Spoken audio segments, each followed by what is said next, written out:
Estaba para seguir adorando. ¿Cuántos dicen amén? Y sabe Dios que lo que puso en mi corazón no lo sabía mi esposa, no lo sabía ninguno de los músicos. Y todo lo que hoy cantamos, porque la lista no la preparé yo, sino que la preparó el Espíritu Santo y mi esposa, tiene que ver con la palabra que vamos a compartir hoy y espero que el Señor ponga esa semilla en su corazón y dé fruto. Vamos a ir rapidito. Vamos a empezar por el final, esto es lo más lindo. Apocalipsis. Vamos a ir a Apocalipsis capítulo 22, el último capítulo de la Biblia. Y quiero que arranquemos por el final porque vamos a arrancar por la promesa. Y algo que lo estuvimos cantando durante toda la reunión y lo proclamamos. Y qué cosa que después de muchos años de estar en el Evangelio, poder entender que adorar al Señor en espíritu y en verdad es desde el corazón y por la palabra. Cuando entendemos eso, nuestra adoración cambia. La nuestra cambió. Imagínense que nosotros somos músicos de hace muchísimos años y éramos músicos, no éramos adoradores. Si bien queríamos ser adoradores, pero nadie nos enseñó de la forma que había que hacerlo. Y Apocalipsis capítulo 22 nos deja una promesa y vamos a comenzar por el final. 22:12, ¿lo tienen ahí? He aquí que dice, yo vengo pronto y mi galardón conmigo para recompensar a cada uno según sea su obra. Y aquí vamos a empezar por el final. ¿Y por qué empezamos por el final? Santiago dice que la fe sin obra es muerta, pero no alcanzamos la salvación por las obras. Vos decís, entonces entramos en un dilema. Y el Señor acá nos dice que el galardón que viene con Él es para recompensar a cada uno según sea su obra. Entonces la pregunta es, ¿qué obra es la que tenemos que hacer? Y ahí entramos en un dilema, porque decimos, pará, o sea, voy a la iglesia, le predico al Señor a mi familia, a mis amigos, a los vecinos, estoy haciendo una gran obra. ¿Realmente es esa la obra? No hay una explicación genuina, pero lo único que va a ser demandado a cada uno de sus hijos va a ser los frutos. ¿Cuántos dicen amén? Entonces, nuestra obra va a ser medida por nuestros frutos. Y recuerde que, como dice Pablo en 2 Corintios, vamos a compadecer delante del tribunal de Cristo y serán pesadas, ¿qué dice? Vuestras obras. ¿Y cómo va a ser pesada nuestras obras? Sí, va a ser pesado lo bueno, lo malo, lo que hicimos y lo que no hicimos. Por eso vamos a entrar en el mensaje y vamos a ir a la palabra de Dios. En Juan capítulo 12, vamos a ir a hacer una lectura bastante variada, pero quiero dejar algo que les pueda servir para su vida como hijo de Dios. Cuando el Señor dice, aquí vengo pronto y mi galardón viene conmigo, es decir, yo imagino esto, hoy estaba pensando mientras cantábamos Volare, ¿no? Que leíamos 1 de Tesalonicenses 4:17, que seremos transformados, claro. Por ejemplo, si un cohete viaja a la estratosfera o pasa a la estratosfera, como dicen que van a la luna, tiene que estar hecho de una forma que haya presurización de aire, donde no se puedan ahogar por la falta de oxígeno. Y vieron que muestran las películas que en la luna, cuando el hombre va caminando, va como en el aire por el tema de la gravedad. Y tiene que usar un traje, no puede ir de forma común, corporal, como la tenemos ahora mismo. Entonces digo, ¿cómo hará el Señor para que estemos transformados? ¿Cómo será? Entonces, para entender cuál es nuestra transformación, tenemos que volver al principio. ¿Se acuerdan la conversación que tuvo el Señor con Nicodemo? Nicodemo era uno de los fariseos, entendido de la ley, comprendido de la palabra, sin embargo, no entendía cómo el Señor le dijo que para entender el reino de Dios había que nacer de nuevo. Entonces dice, pará, ¿cómo nacer de nuevo? ¿Qué tengo que volver al vientre de mi madre para nacer? No, tenés que nacer con otro tipo de vida. La vida, ese cuerpo en el cual seremos transformados, está hablando de un lugar o un nivel o un área que no es física ni terrenal, sino que es espiritual. Y ahí, en lo espiritual, es donde se gesta toda la vida del cristiano, del Hijo de Dios. Entonces decimos, bueno, entonces ¿quiénes van a ser salvos? Algunos, otros, los cristianos, los católicos, los evangélicos, el pentecostal, el bautista. No, realmente aquellos que van a ser salvos van a ser los que son llamados hijos de Dios. Vamos a leer Juan 12, ¿lo tienen ahí? Verso 24. Y dice, de cierto os digo, que si el grano de trigo no cae en la tierra y muere, queda solo. Pero si muere, lleva mucho fruto. Y el que ama su vida, ¿qué dice? La perderá. Y el que aborrece su vida en este mundo, para vida eterna la guardará. Y si alguno me sirve, sígame. Y donde yo estuviere, allí estará también mi servidor. Si alguno me sirviere, mi Padre le honrará. Para nosotros los creyentes, lo mejor que nos puede pasar en la vida es tener a Cristo. Hoy en las iglesias se encargan de decir que los mejores tiempos de dinero, de prosperidad, de autos, de casas y de tantas cosas vienen, sortean y ofertan milagros a cambio de dinero, pero nosotros tenemos que saber que lo mejor ya vino, no está por venir, lo mejor ya vino. Murió, resucitó hasta la última gota de sangre, como recién cantábamos. Y esperamos en su promesa de que Él volverá.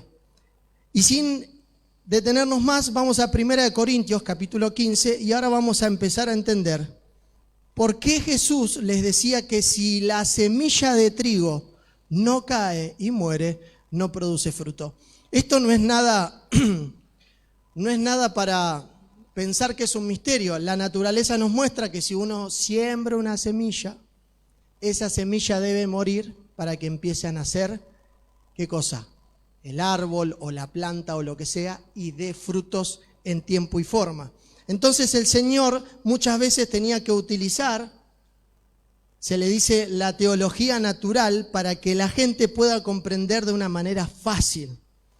Y 1 Corintios capítulo 15, ya lo habíamos predicado el otro día que hablamos de la resurrección de Lázaro. El pastor el otro día predicó sobre no darle lugar al diablo y utilicé toda esa semana el ejemplo de la casa con el clavito, pastor. Y le predicaba a otras personas y le decía, de esta manera opera el diablo, y usaba ese ejemplo. Y el Señor nos dice esto, lo siguiente, escuchen. 15, verso 33. No erréis. Las malas conversaciones corrompen las buenas costumbres. Velad debidamente y no pequéis, porque algunos no conocen a Dios. Entonces dice Pablo, para vergüenza vuestra lo digo, pero dirá alguno, ¿cómo resucitarán los muertos? De la misma forma que yo me pregunto, ¿cómo nos transformaremos para ir al encuentro con nuestro Señor? Y dice, ¿con qué cuerpo vendrán? Necio, lo que tú siembras no se vivifica, sino muere antes. Y acá hacemos un paralelo con lo que Jesús explicó. ¿Por qué habla tanto de la muerte y de que caiga en la tierra el grano para que dé su fruto? Hay algo que queremos y que nos falta tal vez en este último tiempo entender, porque a veces cuando leemos la palabra muchas veces no lo entendemos. Nos ha pasado que hemos tenido largas lecturas sin entender lo que está escrito.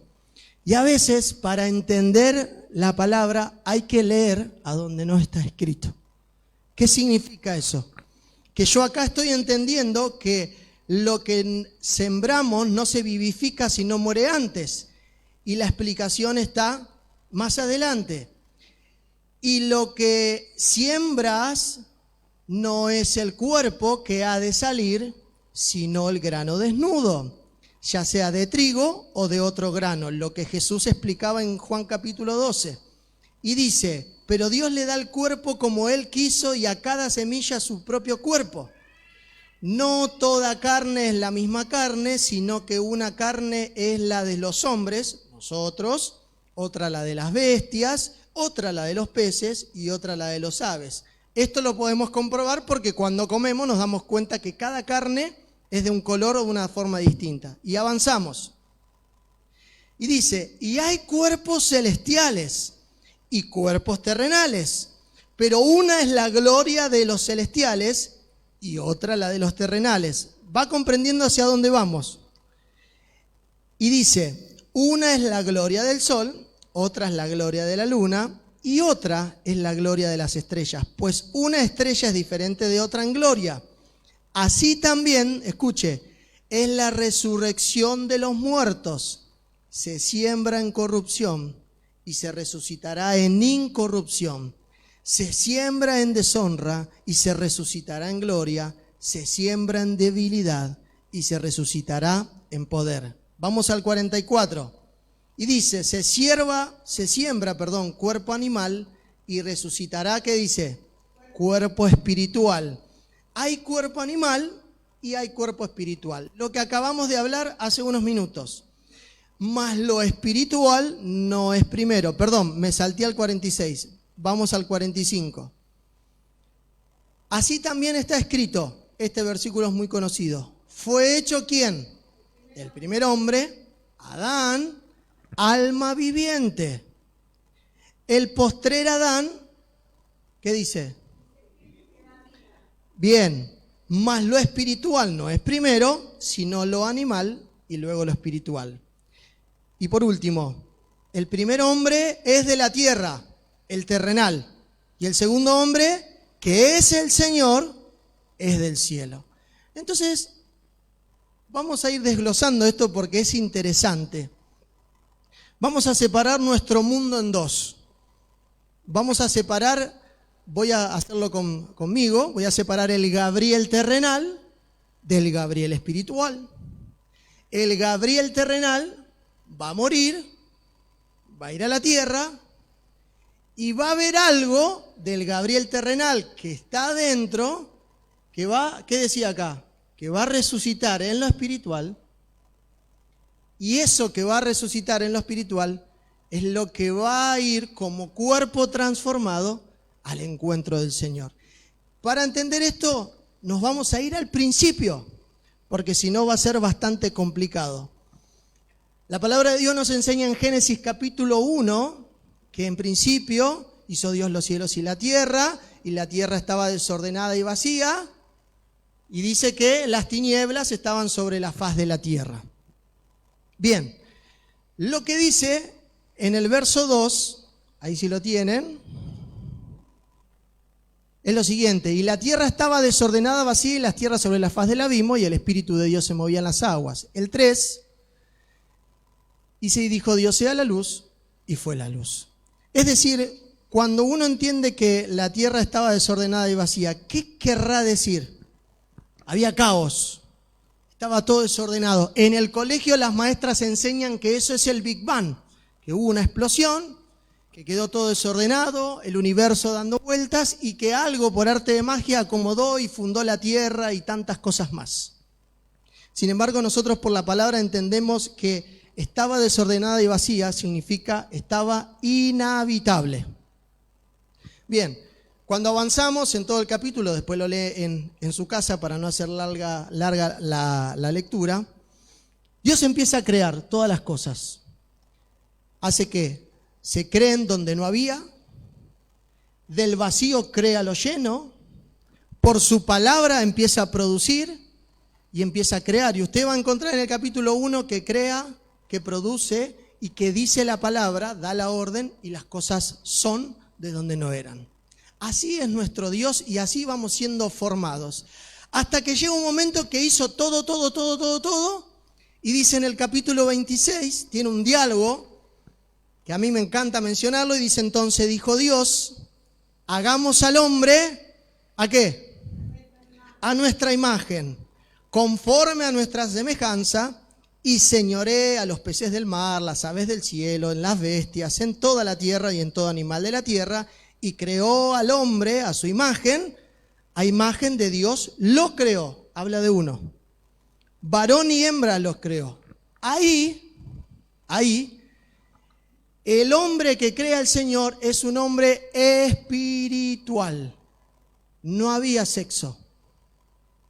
Espiritual. Lo creó para que tenga el señoreo sobre todo. Es decir, que pueda enseñorearse sobre los peces del mar. ¿Quién puede nadar sin problema? ¿Cuántos aguantan 1 o 2 minutos debajo del agua y nos ahogamos? Sin embargo, le dio el señorío, el gobierno sobre los peces, volar de forma espiritual sobre las aves y sobre todo animal que se le sujetaba al que Dios lo puso como la corona de la creación. Y muchos decimos, ahí creó al hombre y a la mujer y a imagen de Dios lo creó. Pero no dice mujer, dice varón y hembra. Los creó. Y los bendijo y los mandó a fructificar. Hasta ahí todo el plano que tiene que ver con el hombre es espiritual. Y ahora lo vamos a certificar a esto. Lo importante es entender de qué manera Dios hace las cosas y vamos a atar lo que leíamos hace unos minutitos. ¿Cuál creen que es la imagen a la cual fuimos hechos? Piensen. Dice que Él tuvo un diálogo, yo imagino, el Padre, Cristo, porque Cristo es desde antes de la fundación del mundo, y su Espíritu, el Espíritu Santo. Un diálogo entre tres. Le falta algo a toda la creación. Vamos a crear a alguien parecido a nosotros, que piense como nosotros, que tenga emociones como nosotros, que tenga la inteligencia que tenemos nosotros. Y vamos a darle algo mucho más. Vamos a darte a vos para que lo llenes todo, lo completes y sea alguien en la vida. Entonces, la imagen que Dios nos da es el ser racional. Por ejemplo, usted sabe que cuando le pasa algo, usted con la razón, la lógica, entiende lo que le pasa. Desde muy chico empezamos a tener raciocinio, ¿sí? Empezamos a entender cómo funcionan las cosas. Entonces, ese ser racional que se gesta en nosotros en lo espiritual, porque nuestro raciocinio no lo podemos ver ni tocar, pero sí podemos entenderlo en nuestro accionar. ¿Hasta ahí me siguen? Eso se llama alma. Vieron que todos decimos alma, mente y espíritu, pero vamos a ir desglosándolo. El pastor una vez ya lo había enseñado.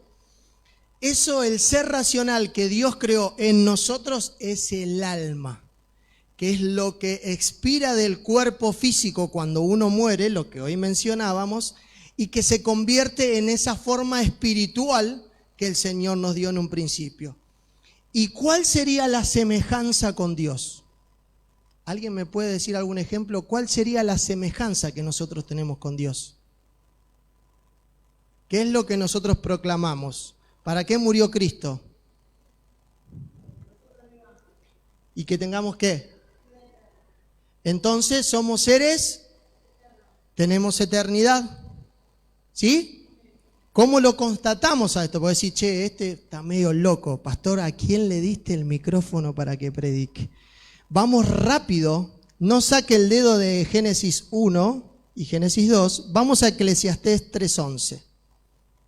Y ahora lo vamos a entender, porque el hombre más sabio de toda la historia, nos deja algo muy, pero muy claro. ¿Lo encontraron?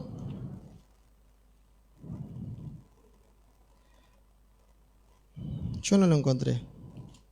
Acá está. Eclesiastés 3:11. Dice que todo lo hizo hermoso en su tiempo. Lo leíamos recién en Génesis 1. Y ha puesto... ¡Apa! ¿Cómo que puso eternidad? ¿Y dónde dice que puso eternidad? En el corazón de ellos. Y dice, sin que alcance el hombre a entender la obra que ha hecho Dios desde el principio y hasta el fin.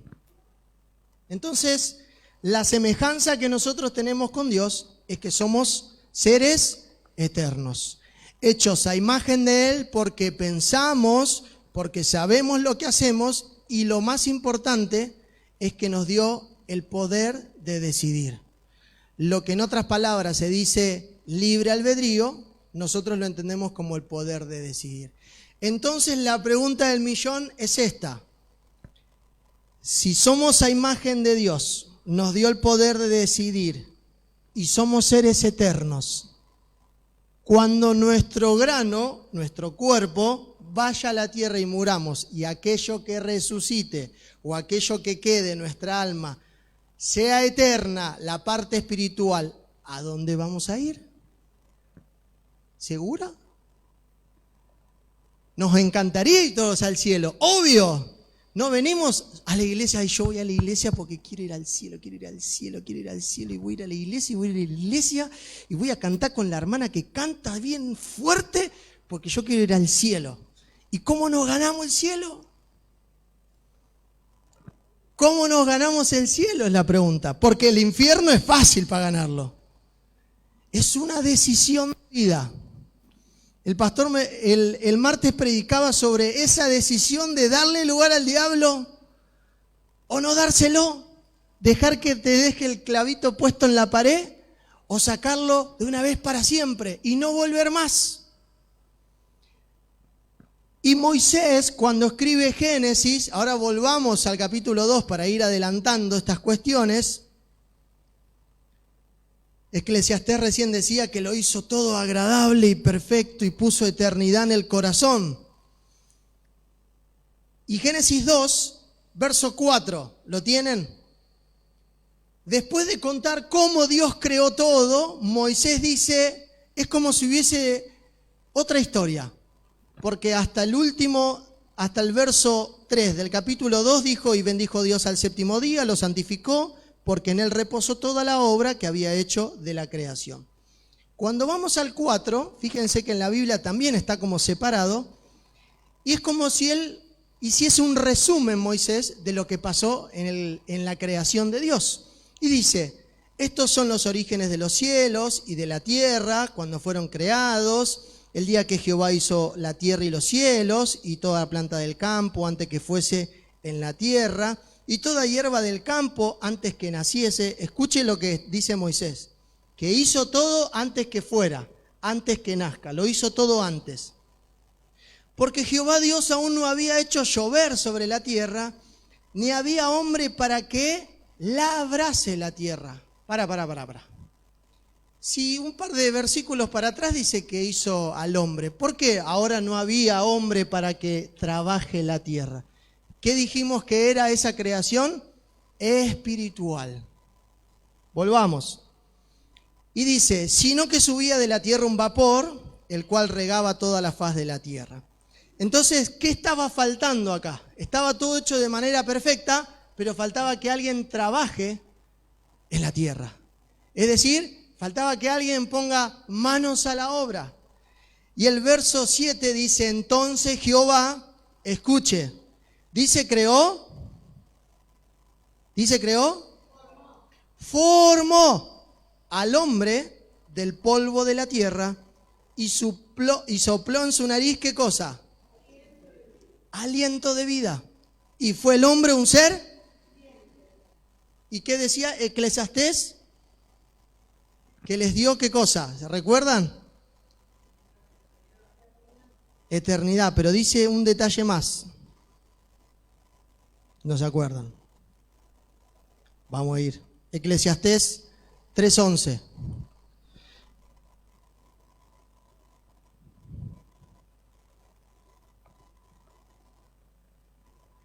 Todo lo hizo hermoso a su tiempo y ha puesto eternidad en el corazón de ellos para que alcance a entender la obra que ha hecho de Dios desde el principio y hasta el fin. Hasta ahí nomás. Y dice capítulo 3 de Génesis, avance la otra hojita y vamos a empezar a explicar esto. 3:20. Y llamó a Adán el nombre de su mujer, Eva, por cuanto ella era madre de todos los, ustedes acuérdense de palabras clave, vivientes, ser viviente, vivientes, Y Jehová hizo Dios al hombre y a su mujer túnicas de piel y los vistió. Y dijo Jehová, he aquí el hombre es como uno de nosotros. Vuelve a tener el diálogo con su Hijo y con el Espíritu Santo, sabiendo el bien y el mal.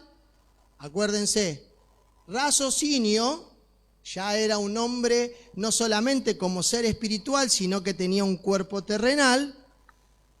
Ahora pues que no alargue su mano y tome también del árbol de la vida y coma y viva para siempre, habla de la parte terrenal, y lo sacó Jehová del huerto del Edén para que labrase la tierra.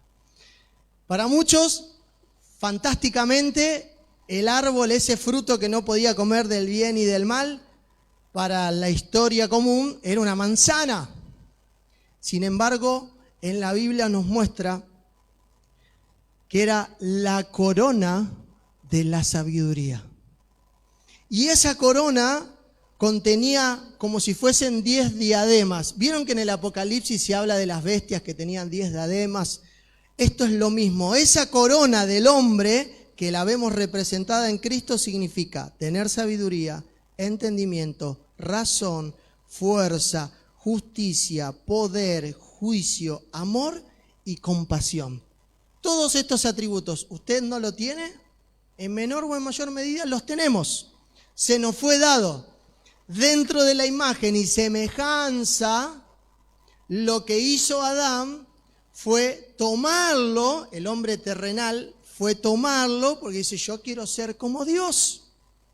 ¿Y por qué vamos a explicar esto? El significado de Adán significa ser humano. Es decir, que Adán significa ser humano. Pero si lo repartimos, la etimología de la palabra Adán está repartida en dos, en A y en Dan. A significa tierra y Dan significa rojo, sangre, tierra rojiza. ¿Alguno fue a Misiones? ¿Conoce Misiones? ¿Cómo es la tierra? Roja. Y en muchos países hay tierra rojiza. Entonces el ejemplo que nos da es que la tierra rojiza tiene un contenido, y hablamos de la tierra hoy, de la creación, que Adán significa hombre de sangre roja, formado de la tierra. ¿Por qué vamos a hacer hincapié en el tema de la sangre? Porque el tema es cómo estamos formados nosotros. Dijimos que somos seres terrenales, seres espirituales y tenemos 3 composiciones. Hablábamos primero, imagen y semejanza. Estamos hechos de imagen y semejanza del Señor. Tenemos raciocinio, somos seres eternos. 2, hoy ¿qué tenemos? El cuerpo que formó. Dice que lo que formó del polvo de la tierra volverá al polvo. Por eso hoy mencionábamos que el grano necesita morir, ir a la tierra, para que lo que había dentro, lo espiritual, resucite. Ahí vamos a ir entendiendo para que usted vaya comprendiendo a dónde queremos llegar. Y lo tercero, ¿qué dice que les dio? Aliento de vida. Les puso eternidad en el corazón. El espíritu de vida es lo que nosotros hoy nos hace respirar. El espíritu de vida. Imagínense, el anterior era espiritual. ¿Necesitaba un corazón para latir? No, porque era espiritual. ¿Cuál es nuestro espíritu de vida? Si nuestro corazón se para, nos morimos. Si nuestros pulmones no pueden generar el oxígeno para el corazón, hay un paro cardíaco y nos morimos. Entonces, ese es el aliento de vida. Eso es lo que terrenalmente tiene un tiempo de caducidad. En algún momento vamos a morir. Bien. Ahora, hay un cuarto protagonista en cada uno de nosotros, que es quien va a mandar sobre nuestra vida, quien va a conducir nuestra vida. Por ejemplo, David trabaja con el vehículo, ¿no? Entonces, se sube un pasajero o varios pasajeros y David tiene marcada en la aplicación a dónde tiene que ir. Y el pasajero le dice, mirá, voy a tal lugar, ¿no? Entonces, ¿qué se sube en el pasajero para hacerlo entendible a dónde quiero ir? Se sube la imagen y semejanza, sube el cuerpo físico y se sume el espíritu de vida, ¿no? Pero esa persona está dentro de un vehículo que no es de él, que no conduce él, sino con lo conduce David. Disculpame por el ejemplo que te voy a usar. Entonces esa persona dice, bueno, yo quiero ir a la iglesia de Ayenu. Y David empieza a agarrar por otros caminos. Y en vez de venir para el lado de Solano, agarra para Varela, para La Plata, y lo lleva para donde David quiere, para cobrarle más seguro. Pero ¿a qué voy con esto? Ahora trasládelo, es decir, se sube las tres formaciones que componen nuestro cuerpo y hay alguien que conduce ese vehículo por el cual nosotros vamos en la vida. En este caso lo ponía de ejemplo a David, pero ahora trasládelo a su vida. Yo, imagen y semejanza del Señor, espíritu de vida, mi cuerpo físico, pero ¿quién conduce mi vida? No digan mi mujer, no está permitido en este caso. Pero ¿a dónde quiero ir? ¿Quién es el que conduce tu vida? ¿A dónde vamos a llegar? ¿A quién le damos el volante? ¿A quién le damos la autoridad para que conduzca nuestra vida? ¿Por qué digo esto? Porque recién leíamos que tenemos la posibilidad de decidir. Recuerde que somos seres eternos, que estamos hechos a imagen de Dios. Dios nos regaló a su Hijo, lo hizo todo por nosotros para que nosotros estemos completos, porque en el principio estaba todo desordenado y vacío, y lo hizo habitable para que nosotros podamos vivir. Y encima tenía un plan B que fue su Hijo para morir por nosotros. Ahora, ¿a qué voy con esto? Que aquello que da vida para nosotros, lo que nos corre por las venas, aquello que irriga todo el tiempo nuestro corazón, es la sangre. Hoy lo cantábamos.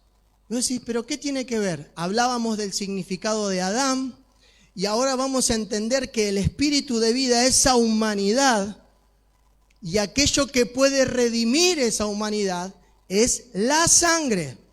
La sangre significa expiación, propiciación y vida.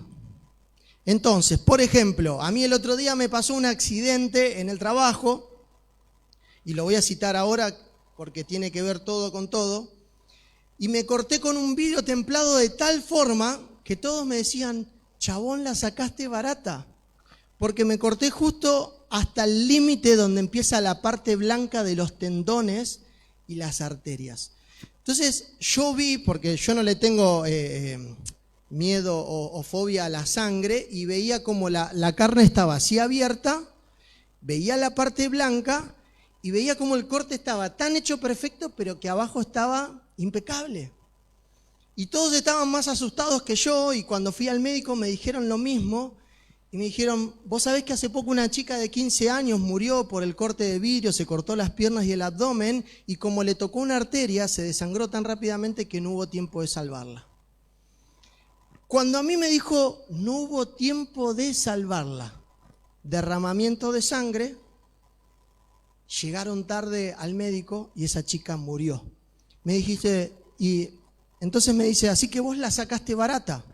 Me dice, seguro tenés un Dios aparte, me dice la doctora. Entonces, ahí entendí, le digo, no, pará, no es que tengo un Dios aparte.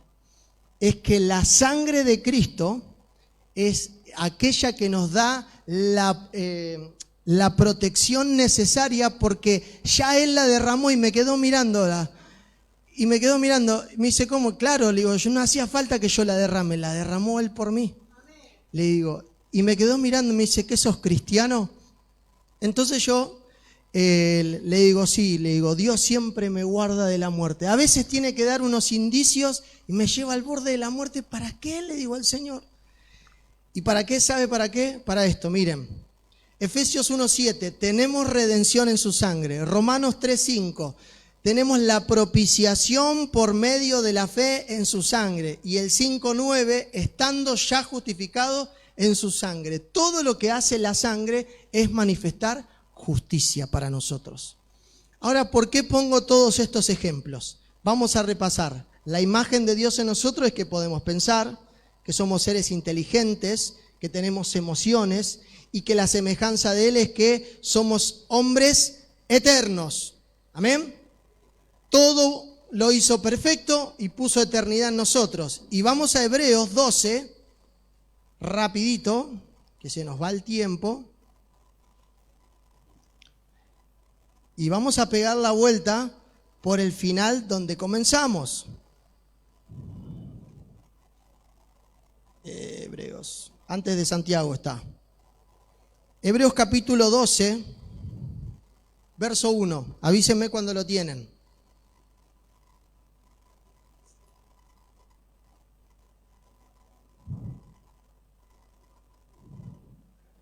¿Tienen ahí?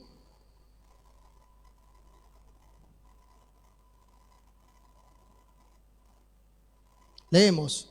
Por tanto, nosotros también, teniendo un derredor nuestro tan grande nube de testigos, despojémonos de todo peso y del pecado que nos asedia y corramos con paciencia a la carrera que tenemos por delante. ¿Y qué dice?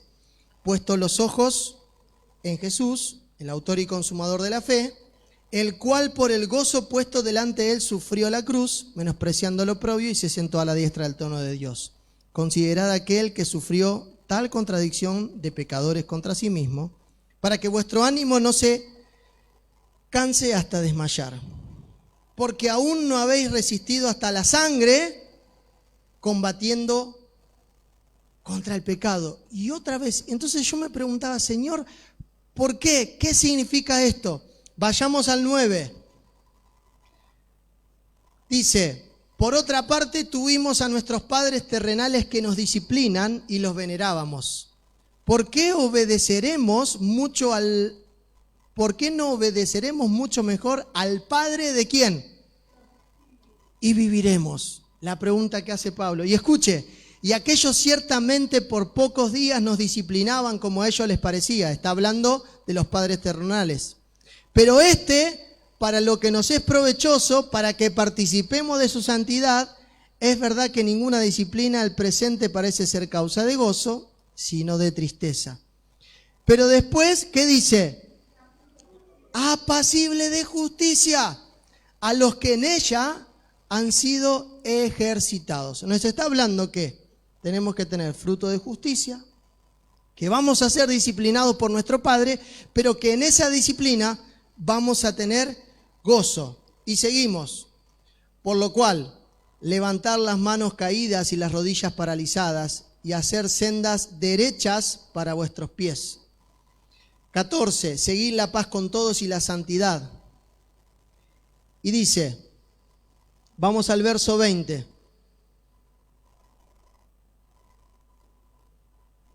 Verso 18. Porque no habéis acercado al monte que se podía palpar y que ardía en fuego, a la oscuridad, a las tinieblas y a la tempestad, al sonido de la trompeta y a la voz que hablaba, la cual los que la oyeron rogaron que no se les hablase más. Está citando acá Pablo cuando el Señor tiene un encuentro con el pueblo de Israel. Y dice, porque no podían soportar lo que se ordenaba. Y dice, si aún una bestia tocar el monte será apedreada y pasada con dardo. Y tan terrible era lo que se veía que Moisés dijo, estoy espantado y temblando. Y el 22 dice, sino que os habéis acercado al monte de Sión, a la ciudad del Dios vivo, la Jerusalén celestial, a la compañía de muchos millares de ángeles. Y escuche esto, a la congregación de los primogénitos que están inscritos en los cielos, a Dios, el juez de todos, a los espíritus de los justos hechos perfectos.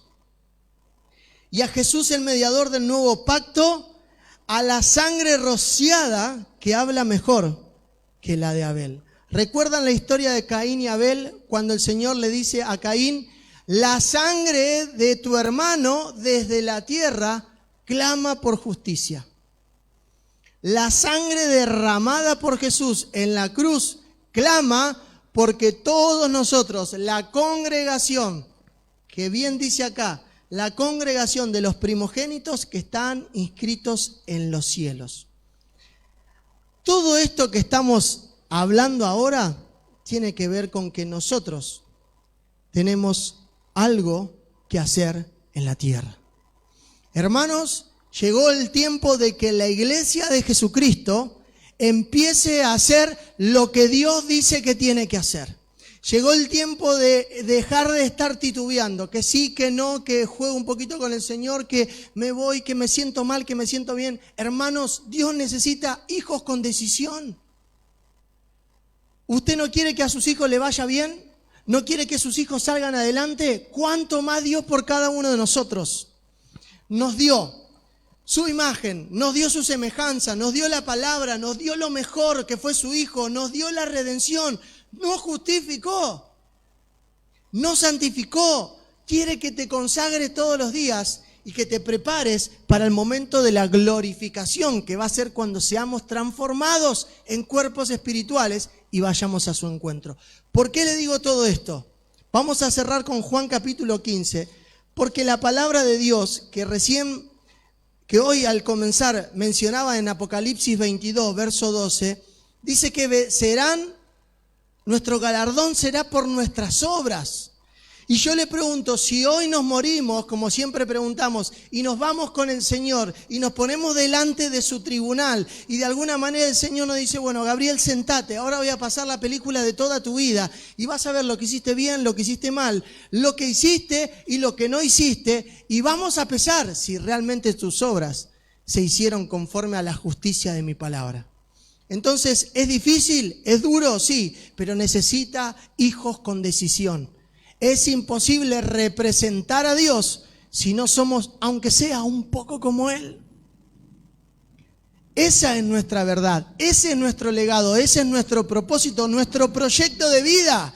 Él hizo todas las cosas, las creó de una manera perfecta, puso eternidad en nuestro corazón, nos dio a Cristo para que seamos completos, nos puso un espíritu de vida, nos da el aliento. Nos da su palabra, que muchos de los que escribieron esto no lo tuvieron y nosotros hoy sí lo tenemos, y a veces dudamos de venir a la iglesia, a veces dudamos de ser parte del reino de Dios.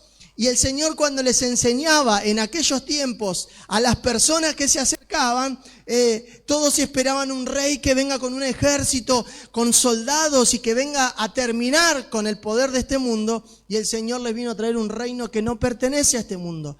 Un reino espiritual. Entonces, el galardón del ser humano no tiene que ver con tener cosas terrenales. No se aferren. Hay que vivir bien, hay que tener para comer, hay que trabajar y hay que hacer todo lo necesariamente para tratar de vivir bien. Pero que nuestra mirada no esté puesta en esto, sino en dónde vamos a ir después. ¿Cómo está nuestro hombre espiritual? Nuestra mujer espiritual, ¿cómo está?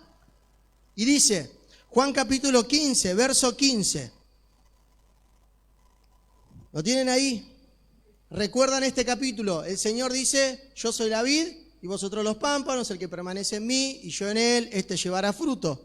Nos adelantamos al verso 15 y dice, ya no os llamaré siervos, porque el siervo no sabe lo que hace su Señor, pero os he llamado amigos, porque todas las cosas que oí de mi Padre, le decía Jesús a sus discípulos, te las di a conocer.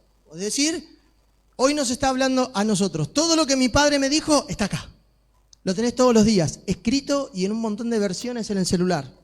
Y dice, no me elegiste vosotros a mí, sino que yo os elegí a vosotros, y os he puesto para que vayáis y llevéis, ¿qué cosa? Y vuestro fruto permanezca, porque todo lo que pidiereis al Padre en mi nombre, Él os lo dé. Y esto os mando, que os améis unos a otros, y si el mundo los aborrece, sabed que a mí me ha aborrecido antes que a ustedes. Y si fueras del mundo, el mundo amaría lo suyo. Pero porque ustedes, les dice, no son del mundo, antes yo os elegí del mundo. Por eso el mundo los aborrece. ¿Entendieron lo que quiso decir ahí? Antes yo os elegí del mundo. Nosotros no estamos acá porque tenemos ganas, estamos porque Él quiere que estén. Y nos pensó, como dice el salmista, nos pensó desde el vientre.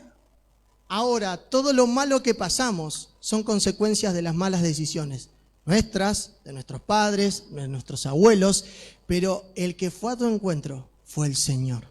El que fue a buscar parte de su imagen y semejanza fue el Señor. El que dijo, che, la gota de sangre, esa última que derramé, la derramé por Carlos, por Olga, por Ángel, por Marcela, por Claudia. Las necesito, los quiero ir a buscar. ¿Y sabe qué? En el medio de un gran bolillero, siempre digo que el Señor metió la mano y nos sacó a nosotros. Hizo valer el precio de su sangre en cada uno de ustedes. Y eso que leíamos hoy al principio en Corintios, que decía, porque por el primer Adán entró la muerte, pero por el segundo, que es Cristo, entra la resurrección. Ahí tendremos la promesa. Y dice, Jeremías capítulo 29, verso 11. Porque los planes que Dios tiene para nosotros, ¿se acuerda ese versículo tan conocido? Si lo ponen ahí, así los leemos todos. Sus pensamientos son muchos más altos que los nuestros. Yo sé los pensamientos que tengo acerca de vosotros, dice Jehová. Pensamientos de paz y no de mal, para que daros el fin que esperáis. ¿Qué fin? ¿Cuál es el fin? ¿Cuál leímos hoy? ¿Qué cantamos hoy todo el día? ¿A quién vamos a encontrar? Primera de Tesalonicenses, capítulo 5. Se lo leo, no lo busque. Pero acerca de los tiempos y de las ocasiones no tenéis necesidad, hermanos, que os escriba, dice Pablo. Porque ya vosotros sabéis perfectamente que el día del Señor vendrá como ladrón en la noche. Así que cuando digan paz y seguridad, entonces vendrá destrucción sobre ellos como dolores de mujer. Mas nosotros no estáis en tinieblas, porque para aquel día os sorprenda como ladrón. Porque todos vosotros, ¿qué dice? Sois hijos de luz e hijos del día. Por tanto, no durmamos como los demás. Y dice el verso 9, escuche. Porque no nos ha puesto Dios para ira, sino para alcanzar salvación por medio de nuestro Señor Jesucristo, quien murió por nosotros, para que ya sea que velemos o que durmamos, vivamos juntamente con Él.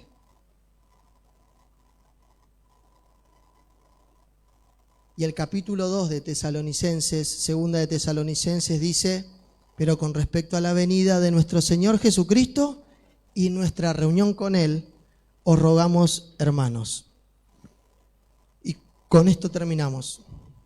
Si lo querés poner ahí, segunda de Tesalonicenses 2:1. Van a haber dos sucesos. Uno es el que nosotros esperamos. Otro es el regreso del Señor a la tierra para vencer y reinar. ¿Recuerdan las 70 semanas de Daniel? Se lo cuento rapidito. Las 70 semanas de Daniel, en el capítulo 12, después lo lee en su casa, tiene que ver solamente con un trato de Dios con el pueblo de Israel.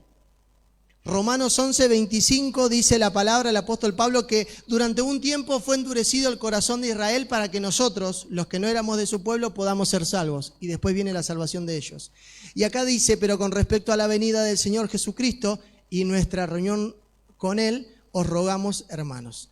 Hay dos sucesos, la venida y la reunión con Él.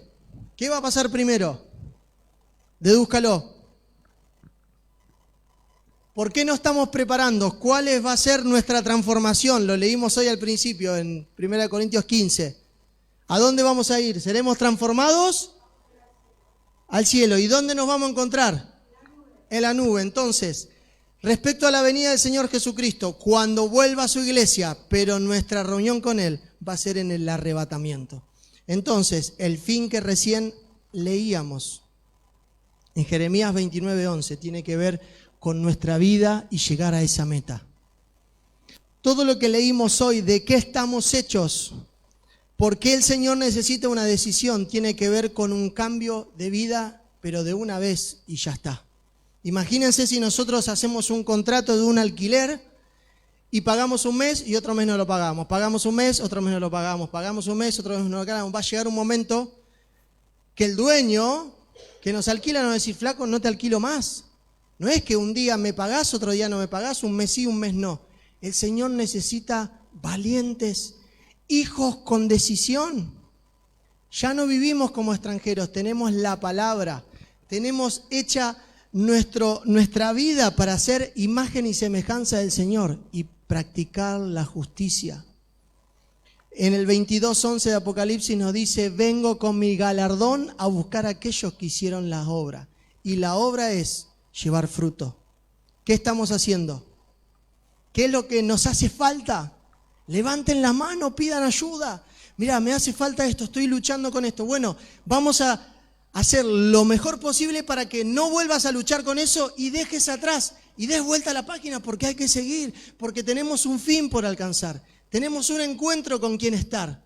Y esa es nuestra meta de todos los días, esa tiene que ser nuestra oración. Señor, guarda mi vida, guarda mi familia, prepárame, Señor, déjame que le pueda predicar a la gente para que la gente pueda salvarse como me salvo yo, porque Cristo murió por todos.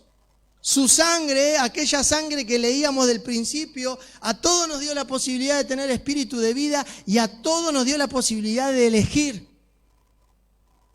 Y dice Juan, capítulo 14, dice que Él no vino a condenar al mundo, sino que vino a salvarlo. Y Él no los va a juzgar, sino quien va a juzgar a las personas es la palabra. Entonces, de alguna manera, nosotros tenemos que ser conscientes de que tenemos el poder, tenemos la posibilidad y perdemos a veces el tiempo en chiquiteces, en liviandades o en cosas tontas que nos pasan el día a día. Incluso, como siempre decimos, en nuestra propia familia. Pero que nada te detenga. Necesitamos hijos con decisión. Necesitamos hijos que representen verdaderamente a aquel que nos hizo a su imagen y semejanza. Póngase de pie y vamos a orar. La palabra de Dios dice en 1 de Juan capítulo 3, mirad cuál amor nos ha dado el Padre para que seamos llamados hijos de Dios, y por esto el mundo no nos conoce, porque no le conoció a Él.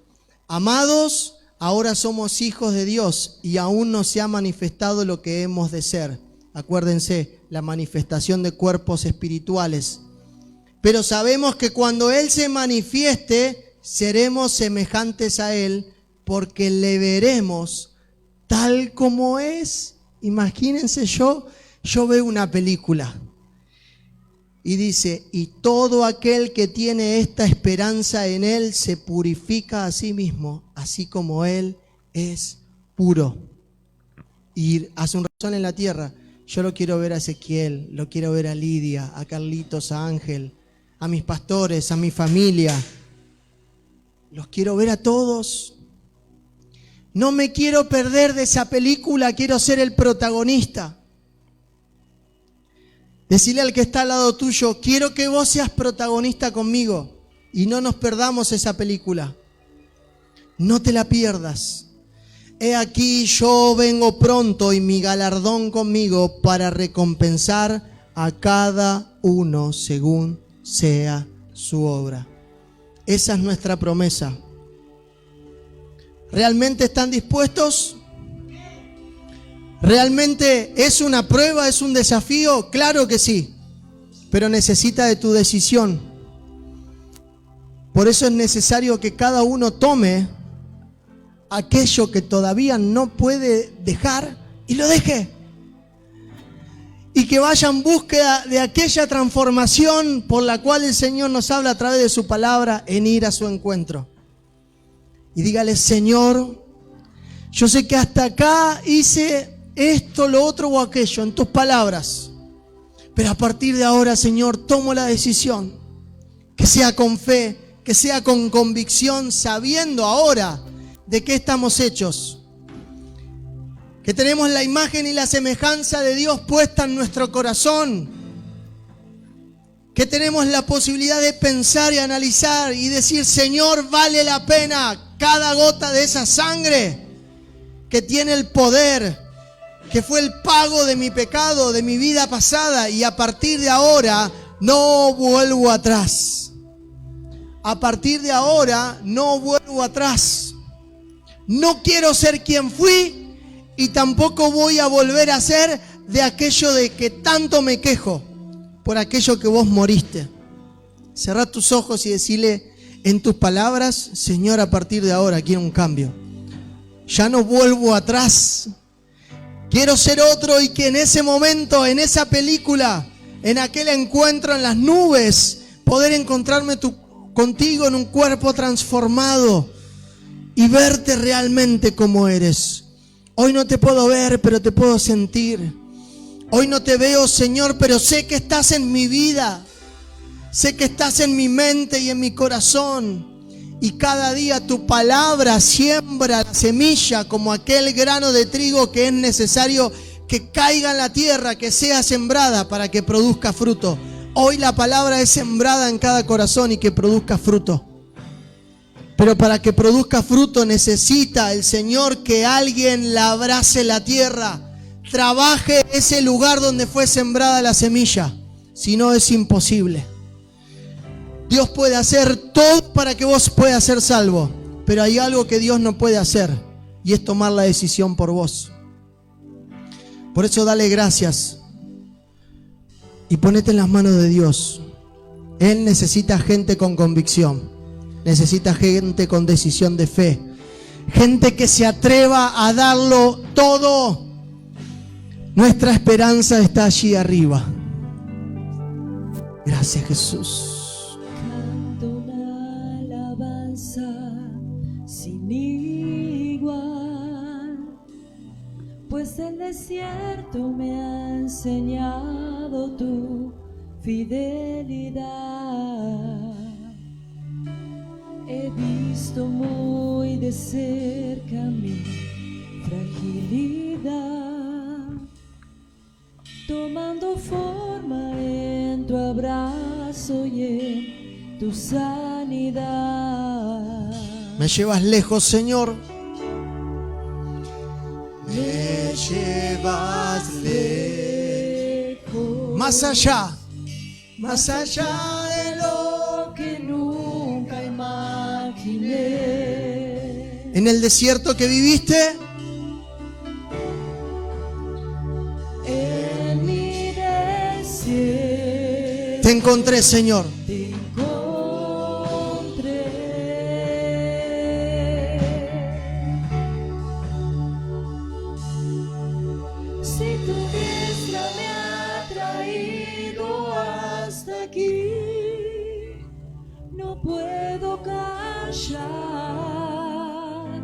No puedo callar. Si tu mano hasta aquí me ayudó, no vuelvo atrás, no vuelvo atrás. Si tu diestra me ha traído hasta aquí, no puedo callar, no puedo callar.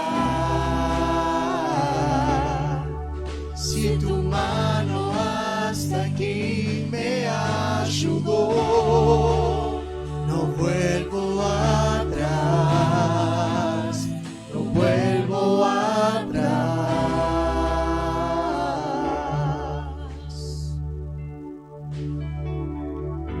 He decidido seguir a Cristo. He decidido. Toma una decisión de una vez por todas. He decidido a Cristo, no vuelvo atrás, no vuelvo atrás. He decidido seguir a Cristo. He decidido seguir a Cristo. He decidido Seguir a Cristo. No vuelvo atrás, no vuelvo atrás.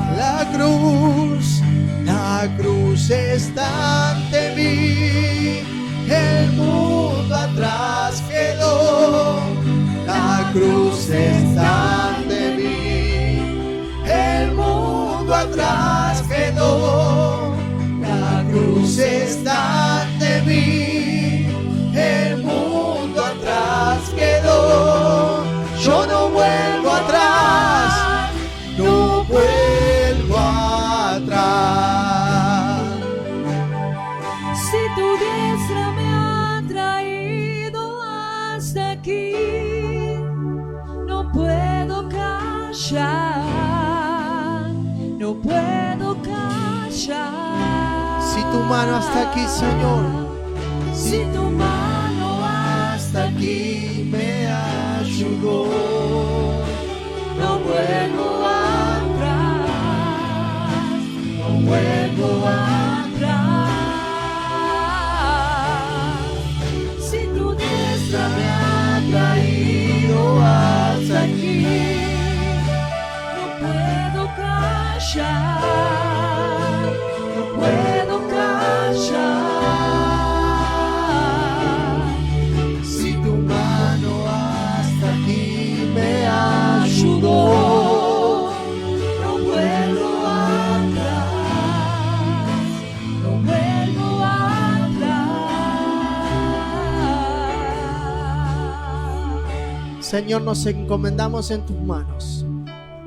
Ponemos en tus manos tu congregación, Señor, como dice tu palabra, la congregación de los primogénitos, aquellos llamados hijos de Dios. Hacete cargo, este es el tiempo para la iglesia. Gracias, Señor, por este tiempo. Te bendecimos y te adoramos y te damos toda la gloria, toda la honra y toda la alabanza en el nombre de Jesús. Amén y amén. Le damos un fuerte aplauso al Señor.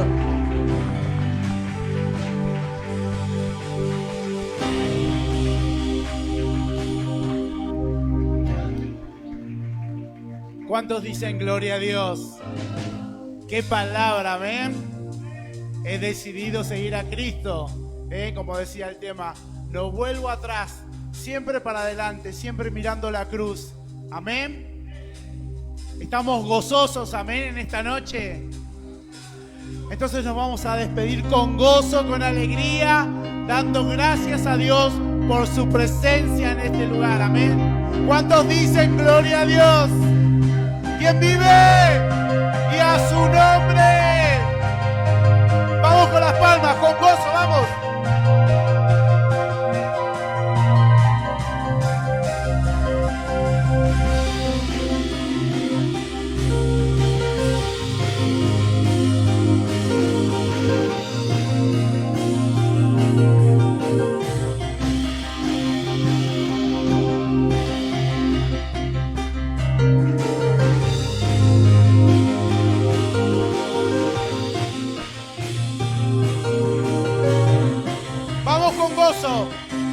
Cuando le canto, la tierra se estremece, los muros caerán.